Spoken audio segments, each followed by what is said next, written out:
Hola, ¿qué tal? Buenos días. Bienvenidos a este nuevo 7 a las 7. Hoy me acompaña el pastor Juan Luis y nuestro hermano Maximiliano. Y Feliz. es una bendición seguir avanzando en esta serie. Estamos hablando de las familias, estamos hablando a los papás, estamos hablando a los hijos, ¿cierto? Hemos recibido tanto, pero maravilloso cómo verlos como esos guerreros que necesitan ser fortalecidos para alcanzar grandes propósitos para el Señor. Y hoy queremos dejarte algo en tu corazón y es métete.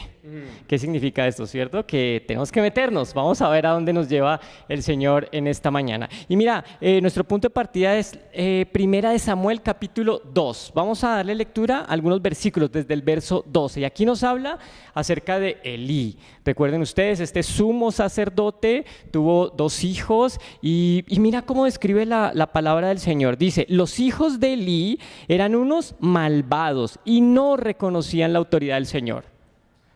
Tremendo, ¿no? O sea, con eso nada más nos quedamos fríos. Como los hijos de un sacerdote, dice, no reconocían la autoridad del Señor, eran malvados, o sea, su corazón estaba desviado. Pero mira cómo continúa diciendo, era costumbre entre los sacerdotes y el pueblo que cuando alguien ofrecía un sacrificio al Señor, mientras se cocía la carne, el criado del sacerdote tomaba un tridente, iba al perol y sacaba carne para el sacerdote. Así lo hacían con todos los israelitas que acudían. Además, antes de quemar la grasa, llegaba el criado del sacerdote y le decía al que sacrificaba, el sacerdote quiere carne para asar, no quiere carne cocida, sino cruda.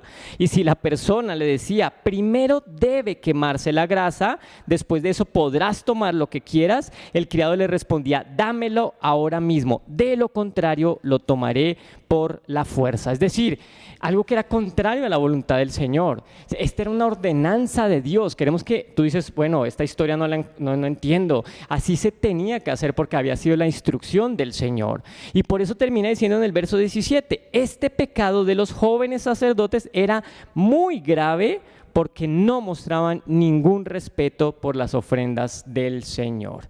Ese es el pecado realmente. Ellos no respetaban, ellos tomaron ya su ministerio, su sacerdocio y sacaban provecho para ellos. Y aún más fuerte, su papá, Elí, el sumo sacerdote, no hacía nada, sabía lo que estaba ocurriendo, pero permitía que el interés de ellos, que su satisfacción, sus placeres estuvieran por encima de la voluntad del Señor. Y eso es gravísimo. El Señor nos muestra y nos enseña de 2 maneras. Una nos dice lo que hagamos y otra nos dice lo que no debemos hacer. Y aquí nos está hablando de cómo no debemos ser delante del Señor con nuestros hijos en nuestras casas y también, ¿por qué no?, en nuestras iglesias. Sí, amén. Luego, pues digo, podría ser que tú te sientas tal vez como ajeno a eso, o que puedas decir, ay, pues Elí se pasa, ¿no? Sus hijos, esos jóvenes. Pero quiero que te pongas a pensar tantito en esto, en un contexto mexicano, en que a veces los hijos mandan en el hogar. A veces, pues el hijo tiene que decir qué comer, a dónde salir, cómo hacer las cosas. Y nosotros como padres a veces, aunque nos damos cuenta de que nuestros hijos están mal o no es correcto lo que ellos están haciendo, pues no sé, algo sucede que no nos armamos de valor, no nos ponemos firmes con respecto a la educación de los hijos. Y qué tremendo en este caso de los hijos de Elí, porque estaban haciendo un pecado contra Dios. Wow. Aunque podemos ver que para ellos era normal. Entonces, que en este tiempo nos pongamos a meditar y pedirle al Señor qué hay en nuestra casa, qué hay con nuestros hijos. Como decíamos, queremos que en este tiempo te metas, que en realidad entendamos qué es lo que está sucediendo y no podemos permitir que las cosas sean normales así en nuestra casa, en nuestra familia, con nuestros hijos y mucho menos que nos acostumbremos a pecar en contra de Dios. Wow, estar atentos. Sí, amén. Y como dice la palabra de Dios, seamos inocentes como las palomas, pero astutos como las serpientes. No nada más creamos, pues bueno, mi hijo está sirviéndole a Dios y pues ahí estará en la iglesia a las... quién sabe qué está haciendo, pero está en la iglesia, ¿no? Wow. Y quedarnos así nada más como inocentes. Seamos astutos, realmente pensemos, a ver, me voy a meter, ¿qué está haciendo mi hijo? Analicemos lo que está haciendo y metámonos. Porque, pues sí, yo les digo, pues también les digo de una experiencia personal, estuve sirviendo en la iglesia y liderando y haciendo muchas cosas, pero en algún punto de mi vida, aún durante liderando un ministerio, yo estaba viviendo una vida pues de pecado, y como decía aquí el versículo 12, que no tomaba ni en cuenta al Señor, que yo nada más estaba haciendo lo que yo hacía, pero pues tal vez ponía el show enfrente de todos liderando un ministerio en la iglesia. Pero pues tenemos que ser muy astutos porque pues no podemos nada más dejarnos llevar, pues bueno, está haciendo esta cosa, entonces no hay problema, todo lo demás de seguro está todo bien. No, analicemos como padres, metámonos, ok, ¿qué está haciendo mi hijo? Y cuáles son las decisiones que tengo que tomar para que sobre todas las cosas, como su corazón se cuide y que como tome en cuenta al Señor, o sea, más allá que su servicio, que sus obras, es como su corazón, es como los frutos que él da, y es su crecimiento. Y como continúa diciendo el versículo 22, dice: Elí, que ya era muy anciano, se enteró de todo lo que sus hijos le estaban haciendo al pueblo de Israel, incluso que se acostaban con las mujeres que servían a la entrada del santuario. Les dijo: ¿por qué se comportan así? Todo el pueblo me habla de su mala conducta. No, hijos míos, no es nada bueno lo que se comenta en el pueblo del Señor.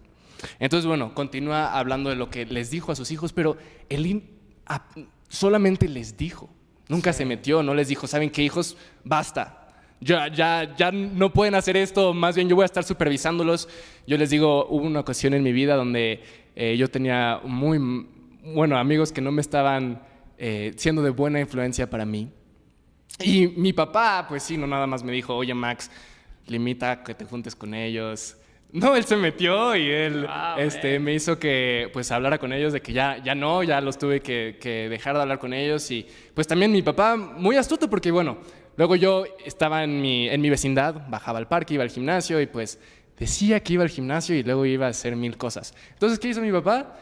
Ok, está bien, ¿quieres ir al gimnasio? Yo voy contigo. Siempre que quieras bajar, me voy a bajar al gimnasio contigo. Y pues sí, terminé yendo al gimnasio con mi papá. O pues, ok, las conversaciones, yo voy a checar tu celular.